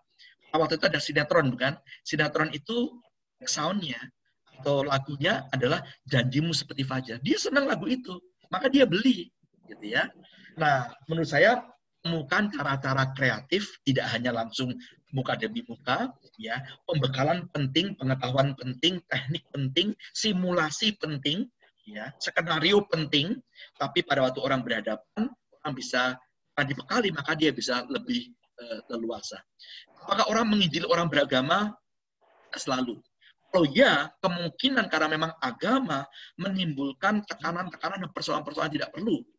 Orang-orang beragama mungkin terlalu arogan, orang beragama tidak terlibat di dalam kesejahteraan dunia dan memperbaiki struktur yang morat-marit ini. Orang beragama menyendiri, orang beragama mengungkum diri, jadi itu menimbulkan kebencian.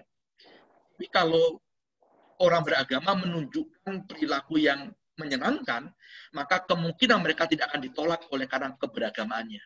Memang sekali waktu, atau tidak bisa disangkal, Yesus sendiri berkata bahwa mereka menolak aku, mereka membenci aku, mereka juga akan membenci kamu kalau kita berbuat kebaikan. Kalau kita disingkirkan karena kita berbuat kebaikan dengan wajar, ya, dengan sopan, maka itu adalah salib menurut saya. Ya. Itu dulu yang ingin saya katakan. Baik, Mas Pet, terima kasih. Ya. Tadi Pak Andi akhirnya ngechat, dia berkata seperti ini, Pak Andi ya, saya akan bacakan. Di negara yang plural ini, menjadikan gereja harus bersikap hati-hati. Dalam kurung, tidak berani terang-terangan. Contoh dalam aksi sosial, dalam bersaksi. Bagaimana dengan ayat Alkitab yang mengatakan, kalau kita malu, dalam kurung tidak berani mengakui Allah gitu ya, di depan manusia, maka aku juga akan malu mengakui di depan Bapak. Bagaimana tanggapannya dan bagaimana idealnya, Mas Pet? Iya, makasih Pak Andi, menarik memang ya. Kita sendiri perlu memikirkan atau merenungkan perbedaan antara malu bersaksi dan misalnya strategi di dalam bersaksi. Ya, jadi ketika kita berstrategi, maka kita berpikir cara yang paling baik, yang paling efektif, yang sopan, yang hormat, dan sesuai dengan norma setempat. Norma setempat termasuk norma pemerintah. Ya, di Singapura itu tidak boleh bersaksi, itu hukumnya. Jadi tidak boleh, di Singapura nggak ada pelajaran agama, di Singapura TV tidak boleh ada konten, nggak boleh ada isian yang berbau agama. Ya, nyanyi. Jadi di Singapura nggak ada masjid itu suaranya kedengaran keluar, ya. Speaker harus ke dalam. Gereja juga begitu. Itu peraturan. Tapi apakah kita bersaksi? Bersaksi juga. Tapi bersaksi apa? Ya harus ikuti aturan pemerintah. Ya, kita tidak boleh misalnya kita menggelar ibadah di luar begitu sampai orang datang. Tapi pemerintah memberikan waktu slot, misalnya pada waktu Natalan di sepanjang jalan boleh kalian mewakili gereja untuk kasih paduan suara. Sepanjang diizinkan kita pakai. Kalau tidak kita mencari cara lain. Ya, jadi itu yang kita lakukan. Ya, kita tetap bersaksi. Nah, dalam konteks Indonesia misalnya, kalau kita menolong korban tsunami begitu ya, ya tolonglah dengan tulus. Ya, kalau kita bikin bersaksi, kita coba pikirkan efektivitasnya. Kalau kita kasih selimut, kita bungkus, kemudian kita selipin Alkitab, kita selipin traktat. Itu efektif atau tidak? Orang yang terima langsung bertobat, atau justru mereka akan mencaci maki, merasa bahwa mereka dibodohin, mereka merasa ini memakai kesempatan, ya mencuri waktu, mencuri kesempatan dan sebagainya. Mungkin saja dari 5.000 orang kita tolong, ada orang yang pegang traktat dan mencari Tuhan. Tapi kebanyakan tidak. Karena itu kita anggap itu tidak strategis. Kita tidak menyelipkan traktat di selimut yang kita kirimkan untuk tsunami, atau tidak kasih ayat, bukan karena kita malu, ya, karena kita malu. Karena itu tidak strategis dan tidak bijak, bahkan mungkin melanggar peraturan pemerintah. Dan itu mungkin juga tidak terlalu tulus.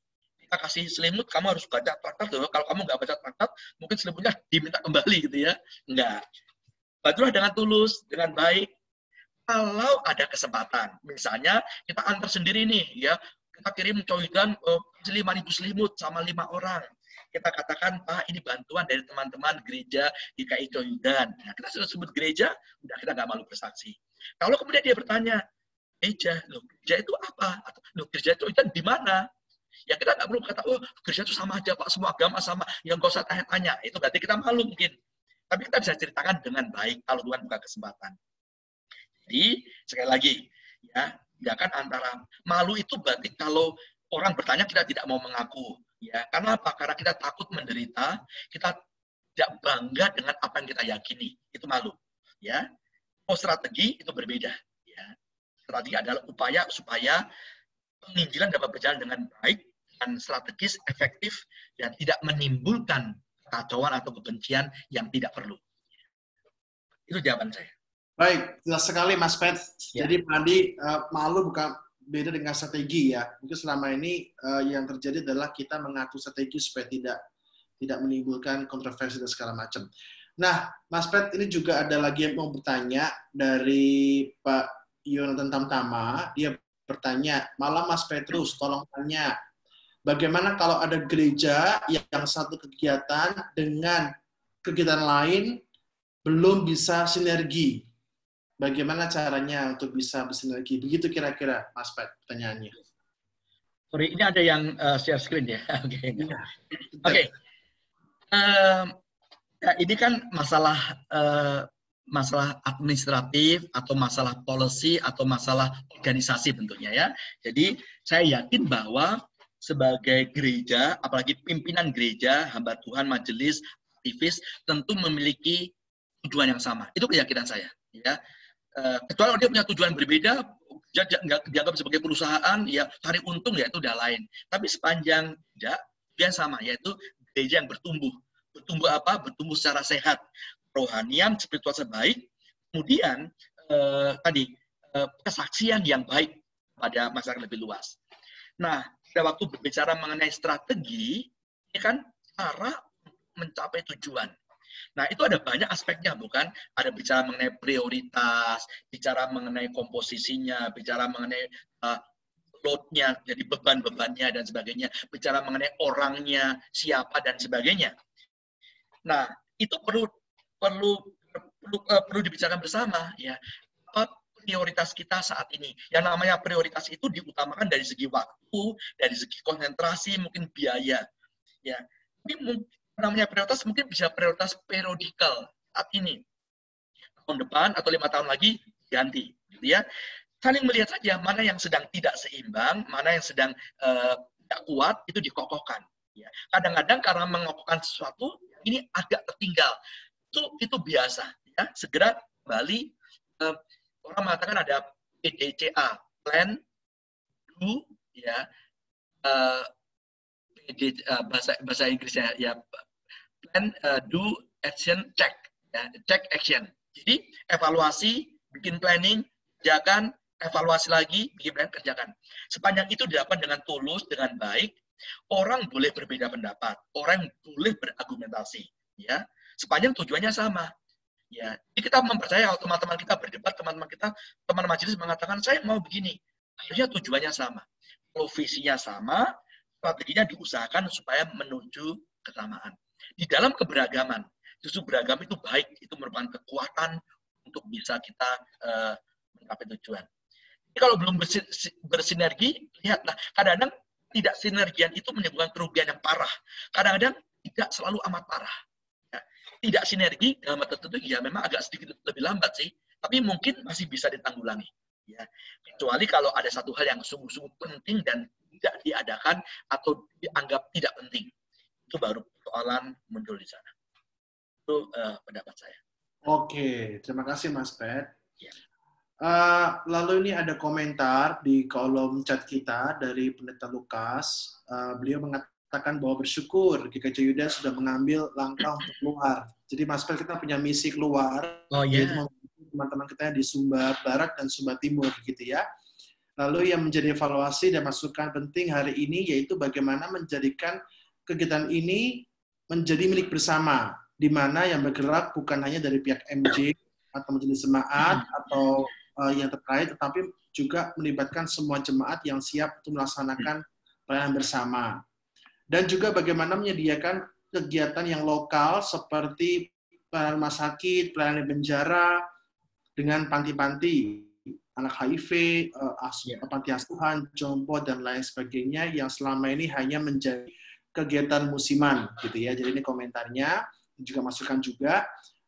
Saya juga bersyukur bahwa di GKJ Yudan cukup banyak jemaat yang melibatkan diri di kegiatan sosial, yang lokal maupun yang bahkan internasional. Artinya tinggal menyediakan wadah saja untuk tempat pelayanan bagi jemaat yang lebih banyak dan lebih luas lagi. Itu komentarnya. Terima kasih, Pak Lukas. Baik, Bapak Ibu, apakah ada lagi? Saya komentari sedikit ya. Ya, 2-3 menit komentar ya. Jadi begini, kita harus juga sadar diri, kalau sadar diri kurang tepat kata-kata. Kita juga harus realistis, ya. Kita tidak bisa melakukan semua hal. Kalau kita melihat kebutuhan itu sangat banyak. Tapi dengan apa yang Tuhan percayakan kepada Coyudan misalnya, lakukan bagian kita. Seperti kami, gereja kami tidak melakukan pelayanan penjara, ya. Kami punya beberapa pelayanan misi. Kita dukung beberapa gerakan misi, tapi kita tidak melakukan semuanya. Di Singapura ada namanya organisasi SOS, Sahabat Orang Sakit. Karena itu kami tidak mengambil bagian itu, sudah ada yang mengerjakan. Jadi jangan pikir, oh iya ada pelayanan penjara, pelayanan rumah sakit, ada pelayanan pendidikan, kemudian Coyudan mau melakukan semuanya. Nanti kita tidak efektif, ya, menjadi sangat dangkal, walaupun kita ingin bagi-bagi. Ya nanti Ya pelayanan penjara kita alokasikan 100.000, yang 100.000. Mendingan ambil 3, 4, atau 5 pelayanan yang kokoh, yang merupakan hati kita, dan rasanya memang Tuhan menuntun majoritas ke sana. Yang lainnya, ya sudahlah, kita dukung dalam doa, kita tunjukkan lembaga-lembaga yang bisa mengambil bagian, atau sesekali, nggak apa-apa musiman. Musiman tidak selalu salah. Ya, oh ya, kita berkunjung ke panti asuhan kapan? Ya sudah, setahun 2 kali. Udah, nggak perlu harus punya panti asuhan. Kayak Jordan. Ya, mungkin gereja lain punya karena beban mereka, silakan, kita boleh dukung. Jadi realistis mana yang merupakan beban kita, supaya kita juga tidak frustrasi. Nah, katanya kok kita tidak terlibat ini dan itu ya, nggak apa-apa. Ya, kita saling mendukung. Iya, baik. Ini juga menjadi komentar yang paling menarik ya, bahwa memang gereja juga harus ingat bahwa tidak harus semua dikerjakan. Artinya kita kan tubuh Kristus. Kita punya rekan-rekan yang lain yang juga bisa membantu bagian misi. Artinya betul, kembali lagi melihat seberapa kemampuan kita. Karena yang terjadi, Mas Pet, yang sering kali saya amati, apalagi di masa-masa pandemi ini ya, Mas Pet ya, itu gereja tuh kayak yang satu bikin itu, kita bikin itu dong, gitu ya. Yang satu bagi nasi bungkus, kita kok enggak yang bikin ini. Seperti seolah-olah, saya melihat, ini kok kayak lomba-lombaan sih. Saya pikir kalau mereka sudah bikin, misalkan wastafel kemana, ya sudah, kita kerjakan bagian kita, begitu. Tapi ini menjadi sebuah masukan yang baik, Mas Pet. Baik, silakan Bapak Ibu, jika ada yang mau bertanya atau komentar, masih ada waktu buat kita. Ini sudah 8:30, kira-kira 5-10 menit, oke lah, barangkali. Ada, Bapak Ibu? Tidak ada? Cukup? Kalau tidak ada, Mas Pet, bolehkah penutup dengan sebuah kalimat pesan buat kami semua? Oh, Mas Pet, sorry. Ini ada lagi satu komentar dari Penatua Edi. Beliau mengatakan, sampai di sini kita sudah cukup komprehensif mendiskusikan aspek panggilan dan penginjilan, kembali kepada tema. Nah, kira-kira bagaimana konteks karya Roh Kudus peristiwa Pentakosta yang memberi daya dan mengubahkan di masa kini? Itu dia, Mas Pet, dari Pak Edi. Baik. Ada orang berkata bahwa sekarang ini zamannya Roh Kudus. Ada benarnya, walaupun saya tidak sepakat 100%, bukan berarti kalau ini zamannya Roh Kudus, Kristus dan Bapa menjadi pasif gitu ya, nggak ngapa-ngapain. Tapi memang Yesus sendiri berkata bahwa adalah lebih baik kalau aku naik ke surga, aku pergi, supaya kemudian Roh Kudus itu datang kepada engkau. Roh Kudus itu akan melakukan banyak hal. Kalau kita membaca di Yohanes 14 dan 16, pasal 14 dan 16, dikatakan bahwa fungsinya adalah dia mempertobatkan orang, dia mengajar, dia menegur, bahkan disebut sebagai penghibur. Jadi memang di dalam hikmat Allah, di dalam Tritunggal itu ada semacam pribadi yang melakukan tugas tertentu. Yang mati di kayu salib itu Yesus. Bapa tidak disalibkan, Roh Kudus tidak disalibkan. Maka yang mengajar, yang menegur, yang menghibur, yang melakukan aktivitas menyertai orang percaya saat ini ada Roh Kudus. Apa karyanya yang sedang kita hadapi sekarang ini? Karena itu mengapa dalam tradisi gereja kita kalau mau khotbah itu ada namanya doa epiklese. Itu doa memohon pertolongan dan bantuan Roh Kudus, menyatakan Roh Kudus untuk membuka pikiran umat, hati umat agar mereka mendengarkan, siap mendengarkan firman Tuhan. Artinya memang kita berkata bahwa Roh Kuduslah yang bekerja di dalam umatnya di dunia saat ini, ya, di dalam bagian dan penugasan dari Tritunggal. Nah, dengan demikian kita perannya? Ya segala hal. Karena itu kalau pada waktu kita sedang sedih, kita sedang membuat program, kita sedang memikirkan sesuatu melayani sebagainya, Roh Kuduslah yang merupakan kuasa Allah ya, untuk menyertai dan menolong, memampukan kita. Itu Yesus berkata, ya, kamu akan menerima kuasa. Bahasa Yunani adalah dynamos atau dinamit. Kamu akan menerima power ya, untuk menjadi saksiku. Jadi Roh Kuduslah yang menyertai kita bersaksi, memampukan kita bersaksi, menolong kita menghadapi situasi sulit untuk bereaksi di dalam kesaksian dan pelayanan kita. Kita bersyukur Roh Kudus sedang dan telah dan akan terus bekerja di dalam gereja dan di antara umatnya. Saya pikir itu yang perlu kita syukuri ya di dalam kehidupan kita. Karena itu baik bagi kita kalau kita selama ini agak menomor-tigakan Roh Kudus. Karena kita nyebutnya Bapa, Anak, Roh Kudus. Karena dia tuh oknum nomor 3, paling buncit, kurang sakti gitu ya. Kita jarang berterima kasih, kita jarang menghargai ya apa Bapa atau Yesus begitu. Menurut saya tidak salah untuk kita berterima kasih kepada Roh Kudus. Ya, berdoa kepada Roh Kudus boleh, walaupun Yesus berkata bahwa Dia akan mempermuliakan namaku. Roh Kudus tidak pernah mencari pujian. Roh Kudus bekerja supaya Kristus dikenal, supaya Kristus dan karyanya itu dimengerti dan mengubah hidup orang. Ya, jadi saya melihat itu yang bisa kita lakukan. Betul. Apalagi kalau kita mengingat bahwa Allah Tunggal kan tak terpisahkan begitu ya. Artinya pelayanannya tuh ngapi, KPC, comoti gitu loh. Aku kan pelayanan aku kan duit akhirnya. Iya. Oh, kepencet. Ya, artinya bahwa kalau kita mau melihat di masa-masa kini begitu ya, gereja bisa bertahan apalagi di masa pandemi ini dengan bermacam-macam program kreatif sekarang melalui Zoom, melalui online dan PA, lalu kemudian melalui pesan singkat di WA atau audio singkat. Saya pikir itu juga karya Roh Kudus yang terus menolong gereja. Dan juga sekali lagi Bapak Ibu juga ingat bahwa kita tidak bisa memisahkan Bapa, Anak dan juga Roh Kudus. Ketika kita berdoa kepada Allah, maka kita pun juga berdoa kepada Kristus dan juga Roh Kudus gitu ya. Kesatuan yang tidak bisa terpisahkan. Begitu. Baik. Saya jadi ingat ya. Jadi begini, kalau kita baca satu buku klasik lama sekali ya, itu terbitan dari hamba Tuhan atau dosen di I3 dulu ya, Sungai Air Hidup, ya, Bapak Shuneman. Dia berkata bahwa Roh Kudus itu bekerja dari awal sampai akhir. Dia mempertobatkan kita, membuat kita terbuka kepada Injil, dan dia menuntut kita sampai nanti kita bertemu dengan Kristus. Nah, kemudian dalam perjalanan hidup kita, dia melakukan dalam. Jadi kita ditolong Roh Kudus untuk mengeluarkan buah-buah roh. Ya, buah roh itu artinya karakter yang diubah ketika orang menurut kepada Roh Kudus. Jadi dia bekerja di dalam, tapi juga dia bekerja keluar. Dia memberikan karunia roh, memampukan orang dalam pelayanan. Jadi sepanjang hidup kita Roh Kudus bekerja, mengerjakan ke dalam karakter yang diubah oleh Roh Kudus, memampukan kita dalam pelayanan. Ada karunia roh. Saya pikir pekerjaannya luar biasa. Ya, baik. Apakah masih ada Bapak Ibu pertanyaan yang lain? Masih ada dari Pak Yonatan Tantama. Di mana tuh? Di WhatsApp.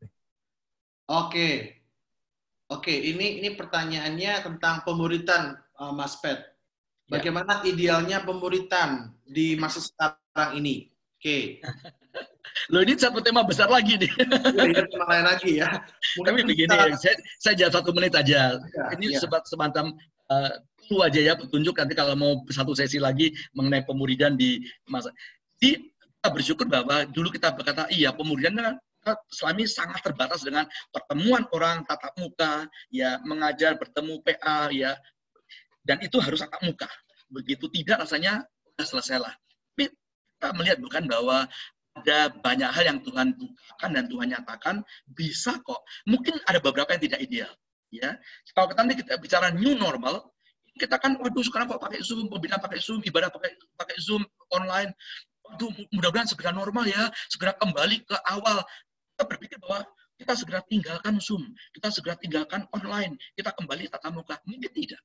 Kita tidak akan begitu. Kita tidak akan meninggalkan online, kita nggak akan meninggalkan Zoom. Tinggal kita pilih mana yang harus tatap muka dan tidak bisa digantikan, mana yang ternyata bisa loh kayak Zoom. Bahkan ini ngirit banyak hal.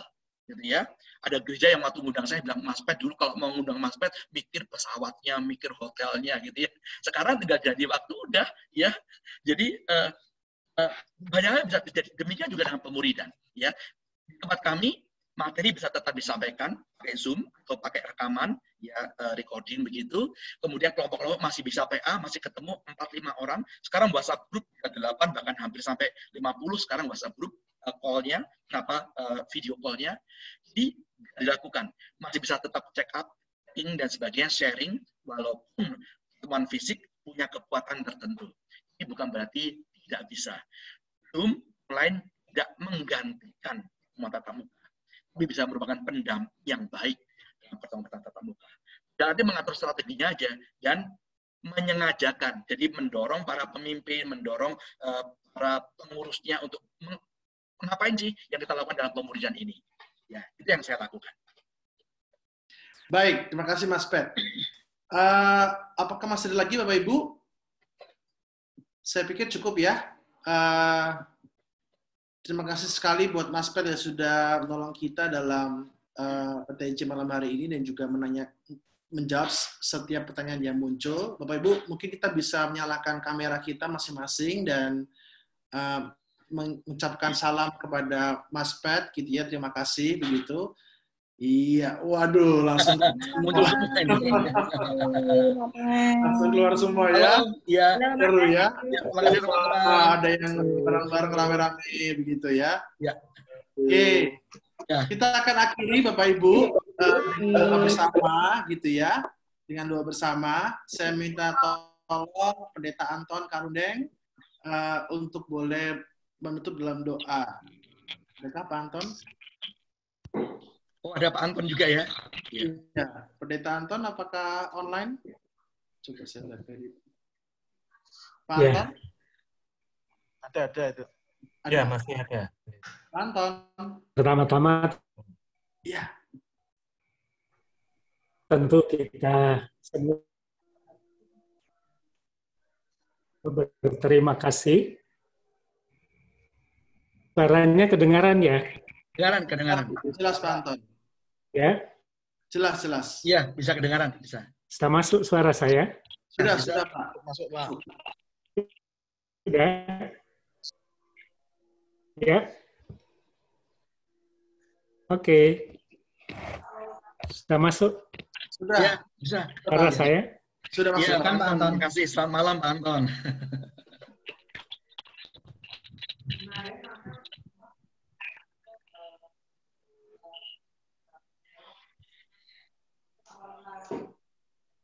Pak Anton mungkin masih di mute ya. Pak Anton di mute. Tolong Unmute dulu. Teddy untuk unmute Pak Anton. Iya, Ya. sudah saya unmute. Ya. Sudah, Oke, Pak Anton. Oke. Siap. Oke, Ya. Ya. sudah ya.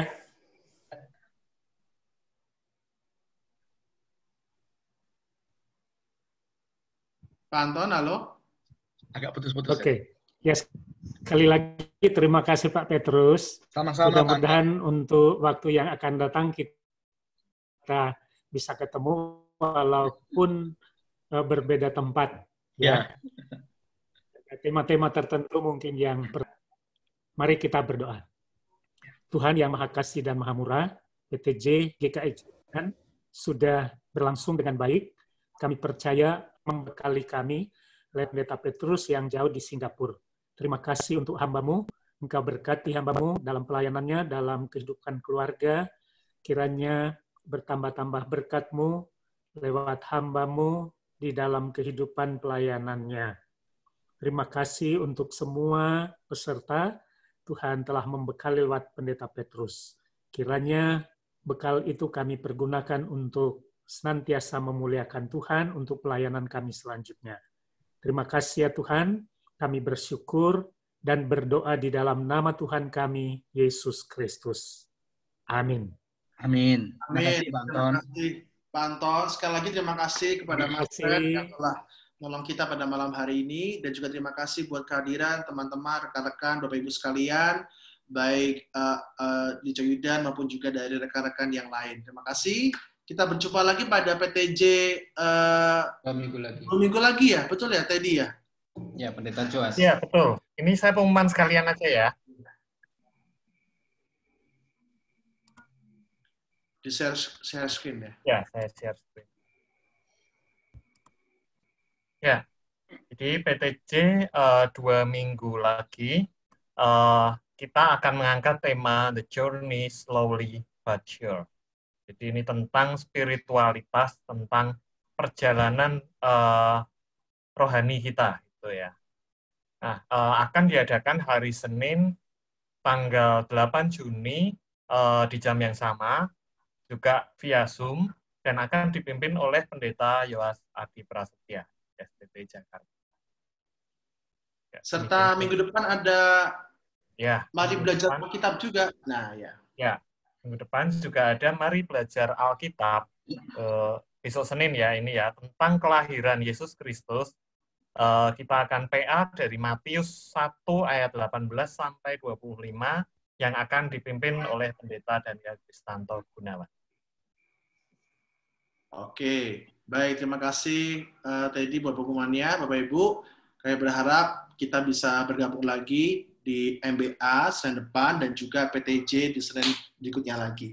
Baik, selamat malam semuanya. Terima kasih, Tuhan berkati. Tetap jaga kesehatan, jaga jarak, dan semua dalam lindungan Tuhan. Terima kasih Mas Pet. Salam ya, buat sama-sama di sana ya. Mari semuanya kita salam. Terima kasih Mas Pet. Ya, sama-sama. Ya, selamat malam. Jaga kesehatan semuanya. Jaga kesehatan. Malam semuanya.